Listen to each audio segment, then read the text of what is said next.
it's time we have a little discussion. You see, over the last several months, there are certain questions that have come up again and again. Drazov, why do you want to conquer the world? Drazov, what will you do with it afterwards? Drazov, what makes you feel qualified for such an endeavor? Very well then. There is a discussion we can have, a story I can tell that might illuminate a bit. I do not particularly like to tell this story. All right? So keep that in mind as I tell you about Razil Tuvare. Now, Tuvare was an archmage, quite powerful. He mainly stayed within the domain of the nation of Wallachia. So, on this continent there are 5 nations. Praenor, where I live now, that is the westernmost, but there's also one to the north, and the east, and the south, and central to the continent, in the middle, is Wallachia. Now, it shares a border with all 4 other nations, but those other 4 nations only really share a border with Wallachia. That division of things means that Wallachia suffers martially most of the time. But they remain a nation in their own right. Tuvare was a powerful wizard, but spent a lot of time politicking. Every once in a while he would be court wizard for the main royal court of the nation. Most of the time, though, he would flit about from noble to noble, serving them for a time, playing his petty little political games. My old master, Black Rufus, was very quick to display his disdain for that sort of attitude. Never a believer in politics, Black Rufus was. But eventually, as his magical might increased, he started dropping from sight more and more, until he became a bit of a recluse. Several years back, I was already quite skilled at this time, rather renowned among adventuring wizards. My apprenticeship with Black Rufus had already come to a conclusion, and the Master Wizard himself had, not that long before all this, disappeared again from the mortal world, as he is wont to do every few centuries, to reappear again. But anyway, I and some compatriots had need of a particular grimoire. All right, mostly me. It was me. But I was able to get my compatriots to assist in the endeavor. The grimoire, you see, belonged to Tuvare. From our best guess, he was the most recent owner of the work. So we decided we would raid we'll call it raid. We would raid his laboratory, his sanctum. He had not been seen for quite a long time at this point. We weren't sure where he was. He might have been dead, might have been absent, but we did not expect to find him. We found him. It could have gone a couple different ways. He's the one who chose violence first, all right? He pulled first, as they say. We survived his initial assault and struck back. It was a very, very quick fight. And he died. It was a bit of a shame, it seemed, at the time. Just a bit of a tragedy, especially because, well, he had the grimoire and a few other things, but the sanctum was for the most part bare. A long time, such an important mover and shaker within his own nation, and yet so little to show for it, it seemed. It was kind of pathetic. But we succeeded in what we tried to do, so that was that. No need to be close for this. I went about my days, took the grimoire, Brought it back to my lab at the time, started working on it, experimentation, and that's when I was attacked. What I did not know, what none of us knew, nobody knew to my understanding, Razil Tuvare had embraced necromancy. He had become a lich. When I struck him down, I merely struck down one body. He reformed and came after me. He took his time. I tried to fight back, but did not have the ability. He was not taking any chances in this second encounter. Once I was disabled, he took his time. It was quite painful, and he gloated. On and on and on about how dare I and all the things he's achieved. In the end, he burned my laboratory down with me inside. He didn't stick around. That was the only thing that saved my life. By all accounts, I should be dead. But he underestimated me one more time. Now, I could have left it at that. It would make sense. I killed him, sort of. He killed me, sort of. I stole the grimoire. He burned my laboratory, including the grimoire, just so we're clear. He didn't bother taking it back. But it's mostly an even playing field. I could have just gone about my life and moved on. But here's the thing. Here is the thing. During our encounter, he mentioned the various rulers, the nobles of Walletius that he'd worked for, and he mentioned a name. I spent some time doing research afterwards to confirm, and it turns out there was... Well, let me tell you another story. Some time ago, a while, before King Thaddeus Rothrin was the king, when he was but a crown prince of Praenor. In those days, there was a minor noble couple in Walletius. A small barony to their name, but they were renowned peacemakers, diplomats. Important in a kingdom usually not renowned for martial prowess. They had 3 children, all sons. But at this time there was trouble, unrest on the border between Walletius and Praenor. So, they were called upon by the rulers to head to the border and sort out the trouble. They arrived too late. By the time they got to the border, the war had already broken out. Tensions had blown over, and the invading force from Praenor, led by the Crown Prince himself, had opened hostilities. Quickly, the husband and wife rushed out into the conflict, hoping desperately to stop it. White flag waved in the air, or whatever equivalent for truce they kept with them. That should have protected them. Should have. It didn't. Something went wrong, and they died. To his credit, the Crown Prince, when he found out, was horrified. He immediately withdrew the Praenor's forces back to the border.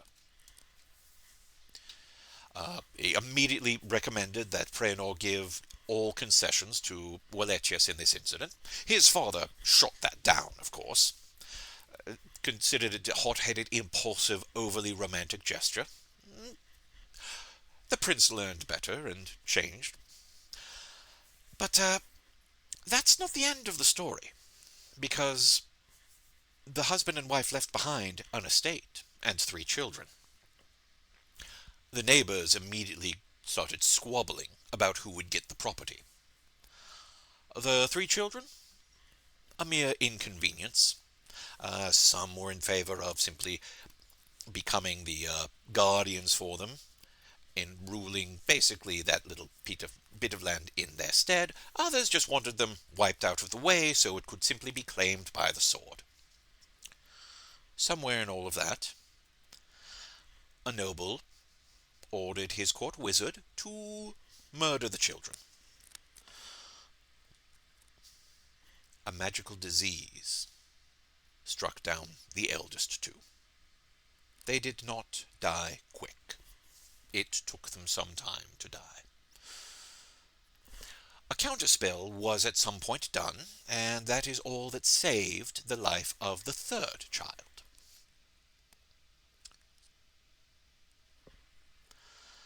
He left the castle. Disappeared. He'd already had some magical training. He set out at a very young age to learn more. Anyway, that of course was long, long ago. But I did my research and found that, yes, indeed, Razil Tuvare had been the wizard responsible for killing the two children. Personally, in my opinion, I don't think that you should really call a lich until they've been around for 100 years. I mean, at least 25. You need time, right?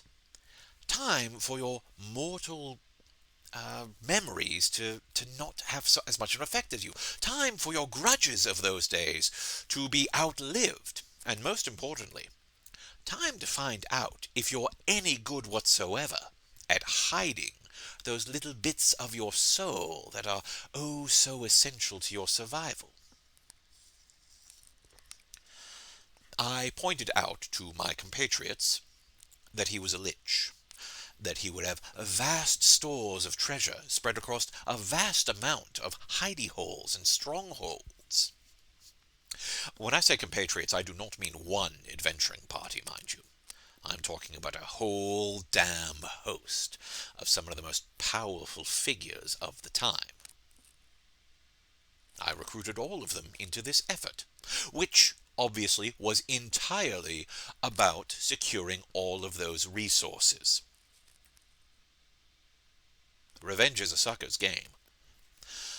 So, we set out to strike down the lich. It took a year. 1 whole year. For a human, for a mortal, yes, that's a lot of effort, but for a lich, it's pathetic. But I and all these others, we fought. We investigated. We crept throughout the land. Some died even. But bit by bit, we found them all. Tracking down these hidey holes, destroying his own minions, fighting him on multiple occasions. Bit by bit, we destroyed all of the shards, even as he desperately tried to make more, until he was out. And at the point in which a lich doesn't have any of those, well, they're not really a lich. They're just a wizard too ugly to live. There was one last confrontation, one last epic battle, both sides ready for each other at this time, and in the end, we won. I never told him anything. No point to it, no purpose, no reason to gloat. But he was dead, and I made sure every scrap of him was destroyed. Except for one. You may have heard me say that I wear two monsters. There's the manticore, obviously. The other one is the amulet. Razil Tuvare's eye. No trace of his soul left within it whatsoever. It's just a bit of flesh and necrotic energies. Contained within a holy relic, the sacred talisman of Saint... Saint somebody. And that is all that is left of him. Though, as a note, the noble whom Tuvare had been serving at the time of all that trouble, around the time I was having that last confrontation with Tuvare, he was at a banquet, a big feast with his whole court. And then, all of a sudden, his head fell off of his body and plopped right into the soup. Revenge is a sucker's game, unless you get it for free. Anyway, I was now rich at this point. I was already by this point somewhat wealthy, but now wealth beyond avarice for me and my compatriots. I had incredible magical artifacts I'd found. I mean, the orb of the world waters, he just had it lying around, had no idea what it was for, what to do with it. The idiot. And now it was mine. All of it was mine, and my friends. Also, experience. This is a level-based world, after all. By the end of this, I was level 60. Do you know how few reach that far? Handful in a century. Well, generation. Still. So after all of that, it occurred to me, what else could I do? What other heights could I reach? Could I do what Tuvare did, but less cautiously, less fickle? Yes, I could. Bit by bit, piece by piece, I began to build my network, arranging people in nations flung throughout this continent. The idea started to form of how to get everyone fighting one another. The linchpin, of course, would be to actually secure a position as a court wizard for one of the royal courts. Praenor's former court wizard passed away in his old age. I had nothing to do with this. Legitimately, not me being canny or cagey. This just happened. It does happen. Wizards do get old. But after his passing, I took the opportunity to step into the breach. And, well, I think you know the rest of the story from there. Now, I know what some of you are no doubt thinking. You're hearing this story and saying to yourself, oh, well, Drazov, I see, it's a wound. He just wants to make a world where no more third sons have to become orphans. Please. Even if that third son in the story was me, and I never said he was. Even if. Do you really want to reduce me down to a pat psychoanalysis? Time has passed. Grieving happens. The dead are the dead. Lives have to be lived. What I do now, I do to find out if I can. What better use of a life is there? What better use of power is there? Black Rufus had it, but he squirreled it away, used it to teach and to amuse himself, and occasionally to carry out grudges with other wizards, but little else. Tuvare had power, but he was too afraid of it, too afraid of his own ambitions, too afraid of his own mortality. No, I walk boldly. I seize what is in front of me, not because of some scars in the past, but because of the potential in the future. All right? Understandable? You're not looking at me with pity, are you? Right, that better be respect. Right, well, now that I have that all off my chest, you're probably never going to hear me mention it again. Thank you for listening. Do your best to not spread it around. Thank you.